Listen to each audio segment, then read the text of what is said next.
अस्सलाम वालेकुम दोस्तों, कैसे आप सब लोग। उम्मीद करता हूँ आप सब खैरियत से होंगे।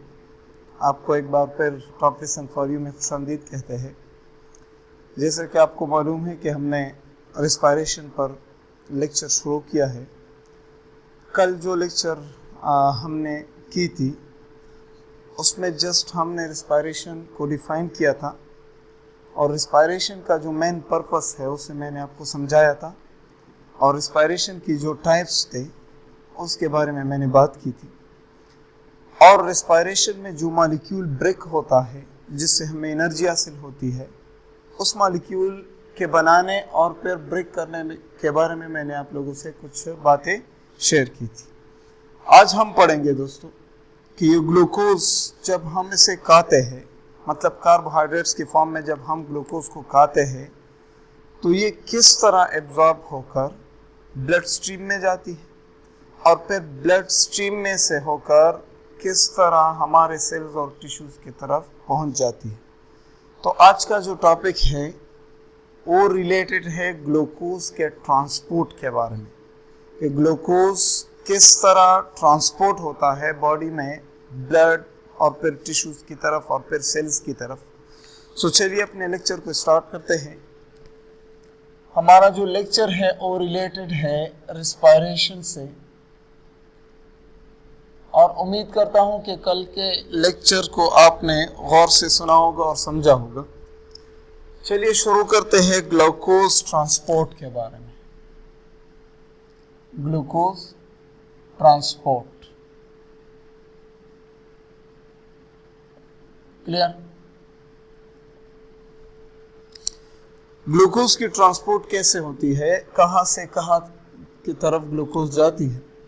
दोस्तों आप सबको पता है, मैं स्टेप्स में लिखूंगा समझने के लिए, आसानी के लिए। मैं अपने लेक्चर को, हर लेक्चर को मैं स्टेप्स में डिवाइड करता हूं ताकि आपको समझने में आसानी हो। पहला स्टेप क्या होता है? पहला स्टेप होता है ग्लूकोज को इंजेस्ट करना, यानी ग्लूकोज को खा लेना। जब भी हम ग्लूकोज को खाते हैं, जब भी हम ग्लूकोज खाते हैं यानी कार्बोहाइड्रेट्स की फॉर्म में जब हम ग्लूकोज खाते हैं, तो आप सबको पता होगा कि कार्बोहाइड्रेट्स जो होते हैं ये मैक्रोमॉलिक्यूल्स होते हैं, मैक्रोमॉलिक्यूल्स। अब दोस्तों मैक्रोमॉलिक्यूल्स यानी इस कार्बोहाइड्रेट की ब्रेकडाउन तो कुछ ना कुछ माउथ में होती है, फिर माउथ से होकर ये स्टमक की जानिब आ जाती है और यहाँ पर इस पर स्टमक में और माउथ में एंजाइम्स एक्शन करके इनको मोनोसैकेराइड्स में डिवाइड करती है। उम्मीद करता हूँ ये बात आपकी समझ में आ गई होगी। बात ये है कि ये जो ग्लूकोज होता, ये जो कार्बोहाइड्रेट होता है, मैं यहाँ लिख रहा हूँ कार्बोहाइड्रेट। हम खाते हैं कार्बोहाइड्रेट और इस कार्बोहाइड्रेट पर हमारे माउथ में और हमारे इंटेस्टाइन्स और स्टमक में कुछ एंजाइम्स एक्शन करके इस कार्बोहाइड्रेट को छोटे छोटे हिस्सों में डिवाइड करते हैं और उन छोटे हिस्सों को हम कहते हैं न सिर्फ ग्लूकोज बल्कि 3 किस्म के मोनोसैकेराइड्स में डिवाइड होते हैं। एक होता है दोस्तों ग्लूकोज, एक होता है फ्रक्टोज और दूसरा हो सकता है गैलेक्टोज। ठीक है। सो मोनोसैकेराइड्स ये जो है ये पॉलीसैकेराइड है, कार्बोहाइड्रेट पे पॉलीसैकेराइड पर एंजाइम्स एक्ट करके इन्हें मोनोसैकेराइड्स में डिवाइड करते हैं। ठीक है। अब ये हमारे स्टमक में बहुत से मोनोसैकेराइड्स होते हैं, फ्रक्टोज की फॉर्म में, ग्लूकोज की फॉर्म में और गैलेक्टोज की फॉर्म में। अब ये यहां से मैं बहुत सिंपल डायग्राम बनाने जा रहा हूं ताकि आप सबको समझने में आसानी हो। अब देखिए, स्टमक से होकर ये इंटेस्टाइन की तरफ आ जाते हैं। This is our intestines. ठीक है कि इंटेस्टाइन के सेल्स होते हैं, यहां पर ये इंटेस्टाइन्स के सेल्स हैं। और स्मॉल इंटेस्टाइन में हमें ये भी पता है कि स्मॉल इंटेस्टाइन में एब्जॉर्प्शन होती है, फूड सब्सटेंसेस की एब्जॉर्प्शन होती है। अब आप गौर से देखिए, ये जो ग्लूकोज है ये स्मॉल इंटेस्टाइन की तरफ आ गए, ठीक है, स्मॉल इंटेस्टाइन की तरफ आ गए। फिर स्मॉल इंटेस्टाइन से ये ग्लूकोज एब्जॉर्ब होकर हमारे ब्लड की जानिब चले जाते हैं, सर्कुलेशन की जानिब चले जाते हैं। मैं बहुत सिंपल डायग्राम बनाने जा रहा हूं। देखिए, यहां से ग्लूकोज को ये सेल्स एब्जॉर्ब करके फिर ब्लड की जानिब फेंकते हैं। मैं ये भी एक्सप्लेन करूंगा कि किस तरह एब्जॉर्ब हुए और किस तरह ब्लड की जानिब चले गए। सो इस स्टेप को हम कहेंगे दोस्तों एब्जॉर्प्शन, ठीक है, एब्जॉर्प्शन। अब इंटेस्टाइन से ग्लूकोज एब्जॉर्ब होके हमारे ब्लड की जानिब चले जाते हैं, ठीक है। फिर ब्लड से ये कहां चले जाते हैं, ब्लड से ये कहां चले जाते हैं? तो देखिए गौर से, चलो मैं इसे हटा लेता हूं। ब्लड से ये एब्जॉर्ब होके, मैं एक बहुत सिंपल डायग्राम मैं रिप्रेजेंट करूंगा। ब्लड से ये एब्जॉर्ब होके लीवर के जानिब चले जाते हैं। गौर से सुने, लीवर के जानिब चले जाते हैं। दिस इज आवर लीवर, ठीक है। लीवर में जाके ये लीवर के सेल्स होते हैं हेपेटोसाइट्स। These are hepatocytes, ठीक है। ग्लूकोज ब्लड में एब्जॉर्ब होके, इंटेस्टाइन से ब्लड में एब्जॉर्ब होके किस तरफ चले जाते हैं? आप गौर से देखिए, लीवर के जानिब चले जा रहे हैं और लीवर से ये सेल्स में जंप करते हैं। किसके सेल्स में? लीवर के सेल्स में, यानी जिन्हें हम हेपेटोसाइट्स कहते हैं। अब यहां हेपेटोसाइट्स में क्या होता है और से देखिए, मैं एक हेपेटोसाइट को बाहर निकाल के यहां आपको समझाने की कोशिश करूंगा कि ये जो मोनोसैकेराइड्स यहां आ गए, ठीक है, बहुत से मोनोसैकेराइड्स यहां आ गए। अब लीवर के सेल्स क्या करेंगे? नंबर एक, आप देखिए इधर, नंबर एक, लीवर के सेल्स अपने आप के लिए एनर्जी बनाने के लिए कुछ ग्लूकोज को डाइजेस्ट करेंगे, ठीक है। यानी फर्स्ट स्टेप, पहला स्टेप जो यहां होगा, यहां पे रिस्पायरेशन स्टार्ट होगी किस चीज की? ग्लूकोज की, ताकि ये जो सेल है ये खुद अपने लिए एनर्जी बना सके, ठीक है। दूसरी बात क्या होगी? फिर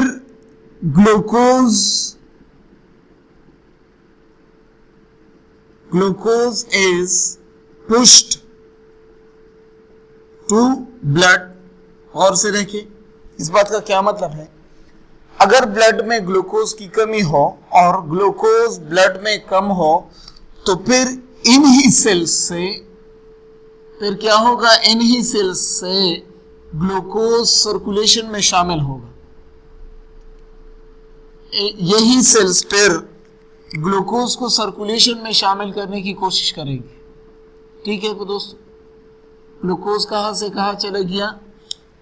इंटेस्टाइन से सर्कुलेशन में, फिर पोर्टल सर्कुलेशन, जिसे हम पोर्टल सर्कुलेशन कहते हैं। दिस इज पोर्टल वेन, ठीक है, पोर्टल वेन। पोर्टल वेन से ये लीवर के सेल्स में चले गए। सेल्स में जाने के बाद लीवर के सेल्स इन्हें अपने एनर्जी के लिए कुछ इस्तेमाल करेंगे और कुछ ग्लूकोज यहां से ब्लड की तरफ चला जाएगा, जनरल सर्कुलेशन जिसे हम कहते हैं, टुवर्ड्स जनरल सर्कुलेशन, ठीक है। अब ग्लूकोज हेपेटिक या पोर्टल सर्कुलेशन से लीवर की तरफ चले गए। यहां पे कुछ तो यूटिलाइज हो गए और कुछ ग्लूकोज जनरल सर्कुलेशन की तरफ चले गए। गौर से देखिए दोस्तों, जो ग्लूकोज यहां पे रह जाए, जो मोनोसैकेराइड्स यहां पे रह जाए, जो एक्स्ट्रा मोनोसैकेराइड्स होंगे, लीवर के सेल्स उन्हें कन्वर्ट करेंगे to glycogen. Liver cells will convert them to glycogen and this glycogen will be stored in the liver, hepatocyte, ठीक है। देखिए फिर ग्लूकोज यहां से एब्जॉर्ब होके ब्लड की तरफ आ गए, पोर्टल वेन के जरिए ये लीवर की तरफ चले गए। हेपेटोसाइट्स में इनके साथ कुछ ग्लूकोज को तो हेपेटोसाइट्स ने यूज किया ताकि अपने लिए एनर्जी बना सके। अगर ब्लड में ग्लूकोज की कमी हो तो हेपेटोसाइट्स से ग्लूकोज निकलकर जनरल सर्कुलेशन में शामिल होंगे। ठीक है, अब अगर एक्स्ट्रा ग्लूकोज यहां पे रह गया तो क्या होगा, एक्स्ट्रा ग्लूकोज को लीवर के सेल्स ग्लाइकोजन में कन्वर्ट करके स्टोर करेंगे। ठीक है, okay, now let's move forward, आगे जाते हैं कि यहां से ग्लूकोज फिर कहां चला जाता है। ठीक है, लुक गौर से देखिए, यहां से ग्लूकोज फिर हमारे सर्कुलेटरी सिस्टम में शामिल होकर, और से देखिए यहां से ग्लूकोज फिर सर्कुलेटरी सिस्टम में शामिल होकर टिश्यूज की जानिब चले जाएंगे। सर्कुलेटरी सिस्टम में से फॉर एग्जांपल ये एक टिश्यू है, ठीक है, ये टिश्यू है और ये इस टिश्यू में सेल्स है। ये डायग्राम में आपको समझाने के लिए बना रहा हूं। ये एक टिश्यू है और इस टिश्यू में जो है ये सेल्स है। ठीक है, सर्कुलेशन से क्या होगा, जनरल सर्कुलेशन से क्या होगा, ग्लूकोज जंप करके एक्स्ट्रा सेलुलर फ्लूइड्स की तरफ चले जाएंगे। These fluids are called extra cellular fluids. समझ गए आप, एक्स्ट्रा सेलुलर फ्लूइड्स या जैसे इंटरस्टिशियल फ्लूइड्स भी कहते हैं। ग्लूकोज जनरल सर्कुलेशन से एक्स्ट्रा सेलुलर फ्लूइड्स के जानिब आ गए। अब एक्स्ट्रा सेलुलर फ्लूइड्स में ग्लूकोज की कंसंट्रेशन ज्यादा बढ़ने जा रही है। ठीक है, ग्लूकोज की कंसंट्रेशन एक्स्ट्रा सेलुलर फ्लूइड्स में बढ़ती जा रही है। ठीक है, अब क्या होगा, जबकि ग्लूकोज एक्स्ट्रा सेलुलर फ्लूइड्स में ज्यादा है तो ये एक्स्ट्रा सेलुलर फ्लूइड से डिफ्यूज करके कहां चले जाएंगे, सेल्स के अंदर चले जाएंगे। ठीक है, ये सिर्फ मैं जनरली समझाने की कोशिश कर रहा हूं, बाद में मैं ये बताऊंगा कि ये किस तरह एक्स्ट्रा सेलुलर फ्लूइड से सेल्स की जानिब चले गए। ठीक है, अब ये ग्लूकोज एक्स्ट्रा सेलुलर फ्लूइड से कहां जंप करेंगे, सेल्स के अंदर जंप करेंगे। तो दोस्तों हमने आपको अभी क्या समझाया, हमने ग्लूकोज के साथ साथ सफर किया कि ग्लूकोज कहां से कहां चला जाता। ठीक है, और से देखें, हमने कार्बोहाइड्रेट्स खा लिए, कार्बोहाइड्रेट्स खाने के बाद कार्बोहाइड्रेट डाइजेस्ट होकर मोनोसैकेराइड्स में कन्वर्ट हुए और ये मोनोसैकेराइड्स यहाँ पे इंटेस्टाइन्स में एब्जॉर्ब होकर पोर्टल सर्कुलेशन में शामिल हुए। पोर्टल सर्कुलेशन से ये कहाँ चले गए, लीवर की जानिब। लीवर हेपेटोसाइट्स ने इन्हें हटाकर कुछ ग्लूकोज को तो इन्होंने अपनी एनर्जी के लिए इस्तेमाल किया, बाद में कुछ ग्लूकोज को इन्होंने ब्लड की जनरल सर्कुलेशन की जानिब भी जाने दिया ताकि बॉडी को ग्लूकोज मिल सके। राइट, और अगर एक्स्ट्रा ग्लूकोज यहाँ पे पड़ा था तो ये लीवर के सेल्स इसी एक्स्ट्रा ग्लूकोज को एक लॉन्ग चेन में कन्वर्ट करके पॉलीसैकेराइड जो कि ग्लाइकोजन है, ग्लाइकोजन में कन्वर्ट करके स्टोर करेंगे। ठीक है, फिर ये ग्लूकोज जनरल सर्कुलेशन से होकर हमारे टिश्यूज की जानिब चले जाएंगे। जनरल सर्कुलेशन से ये जंप करके एक्स्ट्रा सेलुलर फ्लूइड्स में चले जाएंगे।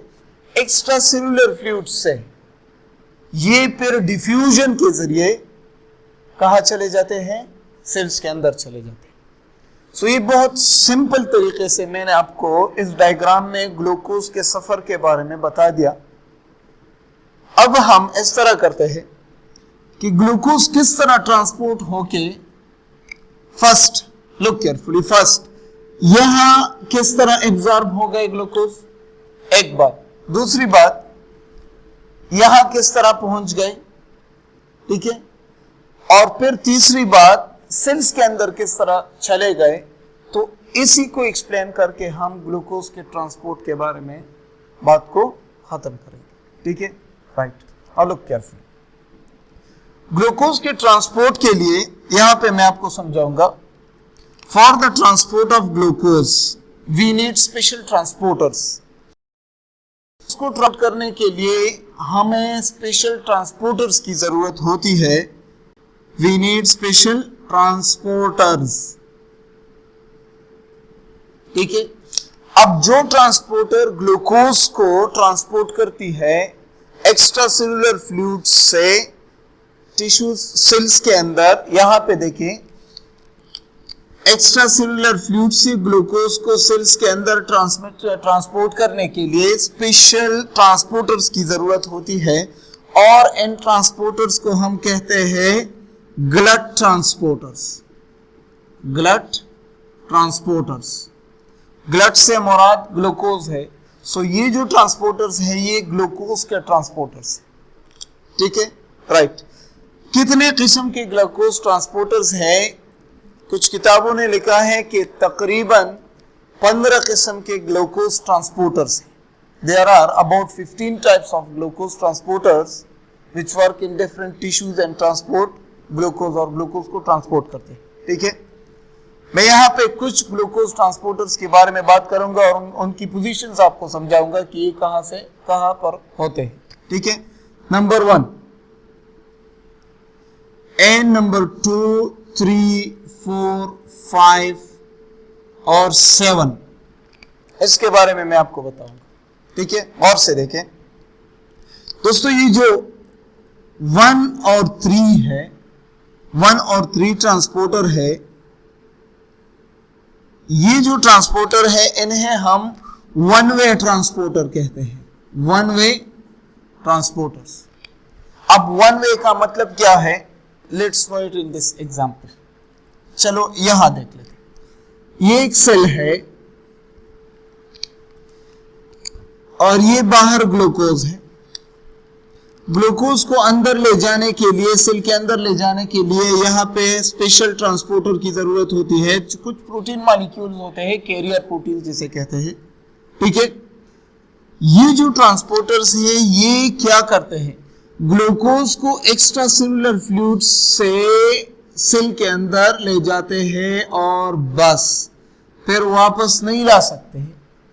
तो इसलिए इन ट्रांसपोर्टर्स को हम कहते हैं one way transporters. What is meant by one way transporters? One way transporters का मतलब क्या होता है? अब हम समझने की कोशिश करेंगे। ये जो मैंने पहले भी बताया, ये जो यहाँ पे ट्रांसपोर्टर्स है, ये जो ग्लूकोज को एक्स्ट्रा सेलुलर फ्लूइड से उठाकर इंट्रासेलुलर फ्लूइड्स या इंटरसेलुलर फ्लूइड्स में ले जाते हैं, ये सिर्फ यही काम करते हैं कि एक तरफ से ग्लूकोज को लेकर दूसरी तरफ ले जाते हैं और बस फिर वापस नहीं लाते, ठीक है। इसलिए हम इनको कहते हैं वन वे ट्रांसपोर्टर्स। और ये जो ग्लट ट्रांसपोर्टर 1 और 3 होते हैं दोस्तों, ये 1 और 3 जो ट्रांसपोर्टर्स है ये वन वे ट्रांसपोर्टर्स है। ये सिर्फ ग्लूकोज को सेल के बाहर से उठाकर सेल के अंदर ले जाते हैं और बस, ठीक है। टाइप 2 की तरफ आ जाते हैं, ग्लट टाइप 2। ग्लट टाइप 2 जो होता है दोस्तों, ये 2 वे ट्रांसपोर्टर होता है। 2 वे ट्रांसपोर्टर, ठीक है। अब ये कहां पर होता है? तो अगर हम यहां पे गौर करें, हेपेटोसाइट में, दिस इज हेपेटोसाइट, गौर से देखिए। चलिए यहां पर देखते हैं, ग्लूकोज ब्लड से होकर यहां पर आ गए और यहां पे जो ट्रांसपोर्टर है, यहां पे जो ट्रांसपोर्टर है, इस ट्रांसपोर्टर ने ग्लूकोज को उठाकर सेल के अंदर ले गया, ठीक है। अब ये ग्लूकोज यहां सेल के अंदर तो नहीं रह जाता। आपको पता है कि हेपेटोसाइट से ग्लूकोज के, हेपेटोसाइट्स के अंदर ग्लूकोज तो चले जाते हैं, लेकिन फिर ग्लूकोज हेपेटोसाइट से दोबारा बाहर चले जाते हैं, ठीक है। तो यही ट्रांसपोर्टर दोबारा यहां से इस ग्लूकोज को बाहर लाने में मदद करता है, ठीक है। इसलिए हम इसे कहते हैं 2 वे ट्रांसपोर्टर। क्या होता है कि बाहर से ग्लूकोज सेल के अंदर तो चला जाता है, लेकिन जब इसकी जरूरत पड़ती है तो फिर यही ट्रांसपोर्टर ग्लूकोज को सेल के अंदर से बाहर ले आते हैं। इसलिए हम इन्हें कहते हैं 2 वे ट्रांसपोर्टर्स। और ये जो 2 वे ट्रांसपोर्टर्स हैं ये ज्यादातर हमारे हेपेटोसाइट्स पर होते हैं। हेपेटोसाइट्स, अब गौर से देखें ना, जहां इसकी जरूरत हो वहीं पर होते हैं। अब अगर मैं आपको एक एग्जांपल दूं, हमारे दिमाग में न्यूरॉन्स के सेल्स हैं। अब अगर न्यूरॉन्स के अंदर ग्लूकोज चले गए तो फिर ग्लूकोज को बाहर आने की दोबारा जरूरत नहीं है, क्योंकि न्यूरॉन्स तो हर वक्त ग्लूकोज को यूटिलाइज करते हैं एनर्जी बनाने के लिए। अब अगर वहां पर भी टाइप 2 ट्रांसपोर्टर्स हो, ब्लड टाइप 2 ट्रांसपोर्टर हो, तो फिर क्या होगा, ग्लूकोज बाहर से सेल के अंदर चला जाएगा और फिर वापस आएगा। ये तो नहीं चाहिए हमें। ये जो ट्रांसपोर्टर है ये ऐसी जगहों पर चाहिए जहां पे ग्लूकोज सेल के अंदर तो चला जाता है, लेकिन फिर वापस अगर जरूरत पड़ जाए तो फिर वापस पी करना पड़ेगा, राइट। सो इसकी एक बहुत बड़ी एग्जांपल टाइप 2 ब्लड टाइप 2 की एग्जांपल जो है हमारे सामने हेपेटोसाइट्स है दोस्तों, ठीक है, right. So type 1 and type 2 जो ट्रांसपोर्टर्स हैं ग्लूकोज के या मोनोसैकेराइड्स के ट्रांसपोर्टर्स हैं, वो वन वे है और ये ज्यादातर जिस्म के मोस्ट ऑफ द सेल्स पे होते हैं, बहुत से सेल्स में होते हैं। They are present on most of cells, जिस्म के बहुत सेल्स में जो है ये टाइप 1 एंड टाइप 3 ट्रांसपोर्टर्स, ठीक है, right. Next let's know about type 4। ये टाइप 4 जो ट्रांसपोर्टर होता है दोस्तों, ये भी वन वे ट्रांसपोर्टर होता है और ये ज्यादातर एडिपोसाइट्स पे होते हैं। एडिपोसाइट्स यानी जो फैट्स के सेल्स है, चर्बी, हमारे जिस्म में जो फैट्स के सेल्स होते हैं हम एडिपोसाइट्स कहते हैं। टाइप 4 जो ट्रांसपोर्टर्स हैं ये एडिपोसाइट्स पर होते हैं और स्केलेटल मसल सेल्स पर होते हैं। स्केलेटल मसल सेल्स में होते हैं, skeletal muscle cells, right. One way और टू वे मैंने आपको बहुत अच्छी तरीके से समझाया, उम्मीद करता हूं कि आप इस बात को समझ गए होंगे। टाइप 4 जो है वो डिपोसाइट्स और स्केलेटल मसल सेल्स पर होते हैं। ये जो टाइप 5 है, टाइप 5 ब्लड ट्रांसपोर्टर जो है दोस्तों, ये ऐसे हम फ्रक्टोज ट्रांसपोर्टर कहते हैं, फ्रक्टोज ट्रांसपोर्टर, ठीक है। This type 5 blood transporter is also known as fructose transporter. Why? Because it transports, क्योंकि ये फ्रक्टोज को ट्रांसपोर्ट करती है और हमारे जिस्म में एक ऐसा जगह जो फ्रक्टोज को पसंद करता है वो है testis, right. So type 5 transporters are present in testes. Why? Because for the development of sperm को बनाने के लिए फ्रक्टोज की बहुत जरूरत होती है। तो यहाँ पर स्पर्म तो टेस्टिस में बनते हैं, जब टेस्टिस में स्पर्म बनते हैं और स्पर्म के लिए फ्रक्टोज की जरूरत होती है, तो जो ब्लड टाइप 5 ट्रांसपोर्टर है ये टेस्टिस में ज्यादातर पाए जाते हैं, ठीक है, राइट। और ये जो टाइप 7 ट्रांसपोर्टर है ये ज्यादातर एंडोप्लाज्मिक रेटिकुलम पर होता है। Endoplasmic reticulum, clear. अब हमने कुछ ट्रांसपोर्टर्स के बारे में समझ लिया, चलो फिर से देखते हैं। ग्लूकोज को सेल्स के अंदर और सेल से बाहर लाने के लिए कुछ प्रोटीन मॉलिक्यूल्स और कुछ प्रोटीन की जरूरत होती है जिन्हें हम ट्रांसपोर्टर्स कहते हैं। बहुत से ट्रांसपोर्टर्स हैं, तकरीबन किताबों ने लिखा है कि 15 किस्म के ट्रांसपोर्टर्स हैं। There are about 15 types of transporters which work on the glucose to transport it. इनमें से कुछ जो है मैं आपको समझाने की कोशिश करता हूं। 1, 2, 3, 4, 5 एंड 7। 1 और 3 जो है दोस्तों, ये हमारे जिस्म के बहुत से सेल्स में होते हैं और ये वन वे ट्रांसपोर्टर होते हैं। वन वे से मुराद क्या है ये मैंने आपको समझाया। ये जो 2 ब्लड टाइप 2 है, ब्लड ट्रांसपोर्टर टाइप 2 है, ये 2 वे ट्रांसपोर्टर है। सेल के अंदर भी ले जाता है और सेल के बाहर भी वापस ग्लूकोज को ले आता है, इसलिए हम इनको 2 वे ट्रांसपोर्टर कहते हैं और ये ज्यादातर हेपेटोसाइट्स पर होते हैं। टाइप 4 जो ब्लड ट्रांसपोर्टर्स हैं ज्यादातर एडिपोसाइट्स और स्केलेटल मसल सेल्स पर होते हैं और ये जो टाइप 5 यानी फ्रक्टोज ट्रांसपोर्टर है ज्यादातर टेस्टिस पर होते हैं और टाइप 7 ट्रांसपोर्टर ज्यादातर एंडोप्लाज्मिक रेटिकुलम पर होते हैं। ये हमने कुछ ब्लड ट्रांसपोर्टर्स के बारे में समझा, right. Now let's move forward. अब ये ट्रांसपोर्टर्स किस तरह काम करते हैं? कहने का मतलब यह है कि ग्लूकोज को ट्रांसपोर्ट करने के लिए किन किन प्रोसेस की जरूरत होती है और ये ग्लूकोज किस तरह सेल के अंदर ट्रांसपोर्ट होता है। दोस्तों, ग्लूकोज के ट्रांसपोर्ट करने के लिए transport of glucose,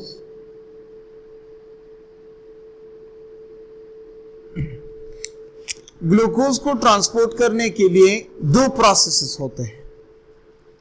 glucose transport होने के लिए दो प्रोसेसेस होते हैं।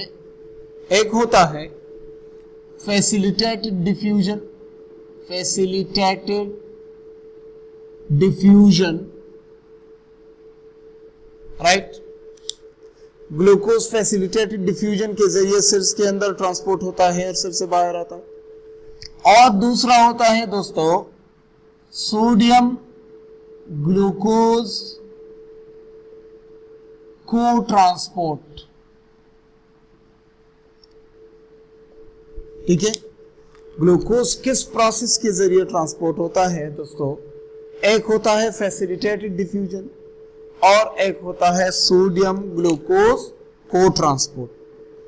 अब हम कोशिश करते हैं कि इस फैसिलिटेटेड डिफ्यूजन को समझने की कोशिश करें, ठीक है। Let's explain number 1, facilitated diffusion of glucose. Facilitated diffusion of glucose, let's no it. दोस्तों, आप समझिए कि ये एक सेल है, ठीक है, एक सेल है और सेल के बाहर जो फ्लूइड्स हैं उन्हें हम इंटरस्टिशियल फ्लूइड्स कहते हैं या एक्स्ट्रा सेलुलर फ्लूइड्स कहते हैं। और ये जो ग्रीन आप देख रहे हैं ये सारे के सारे ग्लूकोज है जो कि एक्स्ट्रा सेलुलर फ्लूइड्स में मौजूद है और एक्स्ट्रा सेलुलर फ्लूइड हमारा ग्लूकोज से भरा हुआ है। कहां पे? ग्लूकोज आ गया। अब हम क्या करते हैं कि इस ग्लूकोज को ट्रांसपोर्ट करके सेल के अंदर ले जाते हैं। तो दोस्तों गौर से देखिए, सेल मेम्ब्रेन में स्पेशल टाइप के प्रोटीन पाए जाते हैं। सेल मेम्ब्रेन में कुछ स्पेशल टाइप के प्रोटीन पाए जाते हैं और ये जो प्रोटीन है ये ट्रांसपोर्टर का काम करते हैं। लोग केयरफुली गौर से देखिए,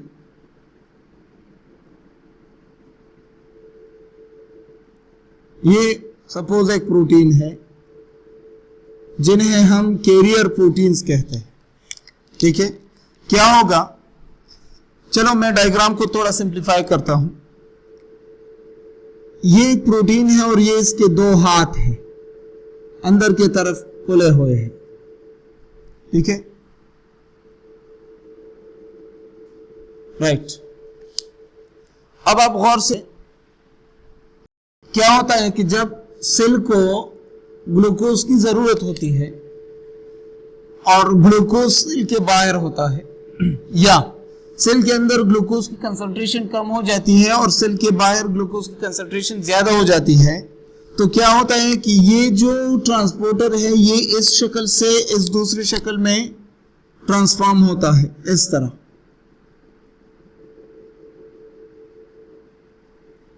ठीक है। अब ये अपने हाथों में ग्लूकोज को उठाएगा, ठीक है।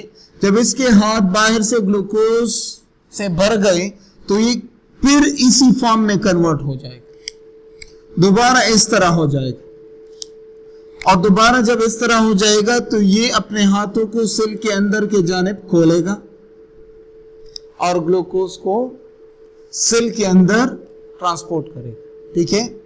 समझ गए आप लोग? Now listen carefully. ये मैंने आपको बताया कि ये जो है ये एक प्रोटीन है, राइट। और ये मैं अब फिर बताता हूं कि ये ब्लड ट्रांसपोर्टर है। This is a blood transporter, ठीक है। क्या कर रहा है ये क्या कर रहा है कि ग्लूकोज जब सेल के अंदर कम हो जाए तो बाहर ज्यादा होती है, तो क्या करता है कि ये सेल के बाहर की तरफ अपने हाथ को खोलकर कुछ ग्लूकोज को पकड़कर फिर इस तरफ जाता है और सेल के अंदर ग्लूकोज को छोड़ देता है, अब देखिए, आप ग्लूकोज की डिफ्यूजन हो रही है दोस्तों। ग्लूकोज ज्यादा कंसंट्रेशन के एरिया से कम कंसंट्रेशन के एरिया की तरफ जा रहा है, तो इसे हम डिफ्यूजन कहते हैं। लेकिन इस डिफ्यूजन में जो है एक स्पेशल कैरियर प्रोटीन यूज हुआ है। This is a carrier protein. चलो फिर समझाता हूं। बात यह है दोस्तों कि सेल के बाहर जो ग्लूकोज की कंसंट्रेशन है वो ज्यादा है और सेल के अंदर ग्लूकोज की कंसंट्रेशन कम है। तो डिफ्यूजन का प्रोसेस ये कहता है कि ज्यादा कंसंट्रेशन के एरिया से कम कंसंट्रेशन एरिया की तरफ जाने को हम डिफ्यूजन कहते हैं। अब यहाँ कंसंट्रेशन ज्यादा है और यहाँ सेल के अंदर कम है, तो ग्लूकोज सेल के बाहर से डिफ्यूज होकर सेल के अंदर चले जाएंगे। इस प्रोसेस को तो हम डिफ्यूजन कहते हैं। लेकिन इस डिफ्यूजन के लिए ग्लूकोज एक स्पेशल प्रोटीन को इस्तेमाल करता है, एक स्पेशल कैरियर प्रोटीन यूज करता है। इस स्पेशल प्रोटीन के बगैर ये ट्रांसपोर्ट, ये डिफ्यूजन नहीं होता है, इसलिए हम इसे फैसिलिटेटेड डिफ्यूजन कहते हैं। ये जो प्रोटीन है, ये जो कैरियर प्रोटीन या ये जो ब्लड ट्रांसपोर्टर है, ये इस ग्लूकोज को फैसिलिटी दे रही है आसानी से डिफ्यूज होने के लिए। That's why this process is called facilitated diffusion। ठीक है दोस्तों, समझ गए? मेरे ख्याल से, उम्मीद करता हूं कि आप समझ गए होंगे फैसिलिटेटेड डिफ्यूजन ऑफ ग्लूकोज। ये तो हुआ एक तरीका ग्लूकोज को ट्रांसपोर्ट करने का। अब हमारे पास दूसरा तरीका है सोडियम ग्लूकोज को ट्रांसपोर्ट। ये क्या होता है? ये प्रोसेस इस तरह होता है। चले इस डायग्राम को फिर हम यहां पे बनाते हैं, गौर से देखिए दोस्तों। फॉर एग्जाम्पल, ये एक ट्यूब है, ठीक है, एक ट्यूब है और इस ट्यूब के अंदर ग्लूकोज भी आ रहे हैं। जूम चला, ओके। इस ट्यूब के अंदर ग्लूकोज भी आ रहे हैं दोस्तों, और साथ साथ में सोडियम भी आ रही है, साथ साथ में सोडियम भी आ रही है। आप समझने की कोशिश करें। अब क्या होता है दोस्तों, ये जो इस ट्यूब के दीवार है, ये तो हम सब जानते हैं कि हमारा सारा जिस्म सेल से बना होता है, तो ये जो ट्यूब की दीवारें हैं ये भी तो सेल से बने हैं। अब मैं एक सेल को थोड़ा इनलार्ज करके आपको समझाने की कोशिश करता हूं कि असल में ग्लूकोज किस तरह इस ट्यूब से इस सेल के अंदर ट्रांसपोर्ट होगा। ठीक है, और से देखिए, यहां पे दोस्तों हमारे पास है हमारा सर्कुलेशन, राइट। लेट्स लेबल और diagram. This is circulation, this is circulation, right? This is the tube in which the sodium and glucose is present। ये वो ट्यूब है जिसमें सोडियम और ग्लूकोज मौजूद है। अब हमने करना क्या है कि इस डिल्स के अंदर लाना है, ना कि ये चला जाए बाहर। ठीक है, किस तरह ले आएंगे और से देख, तरीका ये है। चलो इससे पहले एक और बात को समझाता हूं दोस्तों। सेल मेम्ब्रेन की इस साइड पे, इस सेल के इस साइड पे गौर से देखिए, एक स्पेशल पंप होता है। ठीक है, ये जो पंप है ये सेल के अंदर से सोडियम को उठाकर सेल के बाहर फेंकता है। आप गौर से समझने की कोशिश करें। ये जो पंप है, ये जो प्रोटीन है, ये सेल के अंदर से सोडियम को उठाकर सेल के बाहर इंटरस्टिशियल फ्लूइड्स में फेंकता है, और इंटरस्टिशियल फ्लूइड्स से पोटाशियम को उठाकर सेल के अंदर ले आता है। किस चीज को? पोटाशियम को।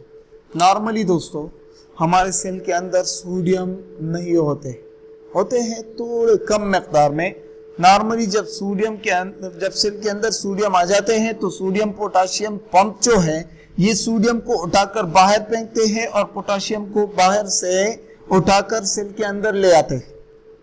ठीक है, इस प्रोटीन को या इस पंप को हम कहेंगे सोडियम पोटाशियम पंप, या हम ऐसे सोडियम पोटाशियम एटीपेस भी कहते हैं, एटीपेस। ठीक है, अब आप गौर से देखें, यहां पर एक और प्रोटीन होता है,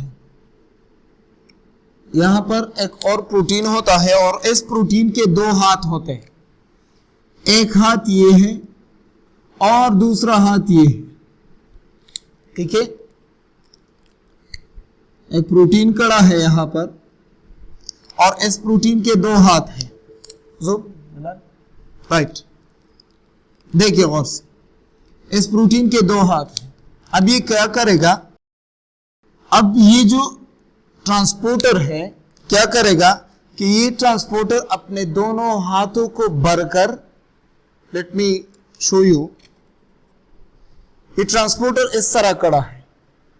ये जो हिस्सा है ये सेल का अंदर हिस्सा है, ये ट्रांसपोर्टर अपने एक हाथ में सोडियम को उठाएगा और दूसरे हाथ में ग्लूकोज को उठाएगा और इस तरह फ्लिप होके सेल के अंदर छोड़ देगा, ठीक है। Let's no it in this diagram. ये ट्रांसपोर्टर अपने एक हाथ में सोडियम उठाएगा और दूसरे हाथ को ग्लूकोज से भर देगा। तो जब इसके दोनों हाथ भर गए फिर ये जो ट्रांसपोर्टर है ये इस तरह हो जाएगा, अपने दोनों हाथों को सेल के अंदर ले आएगा और इसके एक हाथ में सोडियम होगा और दूसरे हाथ में ग्लूकोज होगा। अब दोस्तों गौर से देखिए दोस्तों, इस ट्यूब से सोडियम की भी ट्रांसपोर्ट हो रही है और साथ साथ में ग्लूकोज की भी ट्रांसपोर्ट हो रही है। समझिए कि ग्लूकोज की ट्रांसपोर्ट तब तक न हुई जब तक सोडियम भी इसके साथ ना आया। अब मेरे ख्याल से दोनों की एक साथ ट्रांसपोर्ट हो रही है, इसीलिए हमने यहां पे लिखा है कि सोडियम ग्लूकोज को ट्रांसपोर्ट। फैसिलिटेटेड डिफ्यूजन को तो हमने यहां पे पढ़ा, मेरे ख्याल से आप समझ गए होंगे। अब हमने यहां पे सोडियम पोटेशियम को, सोडियम ग्लूकोज को ट्रांसपोर्ट को पढ़ा। दोनों एक साथ ट्रांसपोर्ट हो रहे हैं, यानी ग्लूकोज की ट्रांसपोर्ट के लिए सोडियम की भी ट्रांसपोर्ट जरूरी है, ठीक है, राइट। सो अब दोस्तों आप कहेंगे कि सर आपने तो कहा कि सोडियम सेल के अंदर नहीं होता, अब हम क्या करें, हम तो सोडियम को भी ट्रांसपोर्ट कर रहे हैं सेल के अंदर। तो डरने की कोई बात नहीं है, यहाँ पे ये जो पंप है सोडियम पोटेशियम पंप, ये तो फंक्शनल है। अब ये क्या करेगा, इस सोडियम को सेल के बाहर फेंक देगा और पोटेशियम को ले लेगा। इस तरह ग्लूकोज इस ट्यूब से कहा गया, सेल के अंदर ट्रांसपोर्ट हो गया, ठीक है। इस तरह की ट्रांसपोर्ट ज्यादातर दोस्तों हमारे किडनीज में होते हैं, किडनी नेफ्रॉन्स में होते हैं और GIT में होता है, ठीक है, GIT में होता है, राइट। नाउ अब आइए और यहां पे हम इसी ट्रांसपोर्ट को समझने की कोशिश करते हैं, ठीक है। मैंने आपको पहले बताया कि मैं समझाऊंगा। दोस्तों यहाँ पे ग्लूकोज तो आ गया, ग्लूकोज सोडियम पोटेशियम को ट्रांसपोर्ट के जरिए GIT के सेल्स के अंदर चला गया और फिर इसी तरीके से एक्स्ट्रा सेलुलर फ्लूइड्स और फिर सर्कुलेशन में शामिल होकर उस तरफ चला गया, राइट। सो इस वीडियो में, इस लेक्चर में हमने जस्ट इस बात को समझने की कोशिश की कि ग्लूकोज कहां से कहां चला जाता है और किस तरीके से हमारे एक्स्ट्रा सेलुलर फ्लूइड से इंट्रासेलुलर फ्लूइड या सेल के अंदर चला जाता है, जिसे हम फैसिलिटेटेड डिफ्यूजन और सोडियम ग्लूकोज को ट्रांसपोर्ट का नाम देते हैं। इसी दो तरीकों से ग्लूकोज की ट्रांसपोर्ट होती है सेल्स के अंदर। सो दोस्तों उम्मीद करता हूं कि आपको हमारी वीडियो पसंद आई होगी। तो आपसे गुजारिश है, अगर आपको हमारे वीडियोस अच्छे लगते हैं तो प्लीज़ हमारे चैनल को सब्सक्राइब करें। शुक्रिया।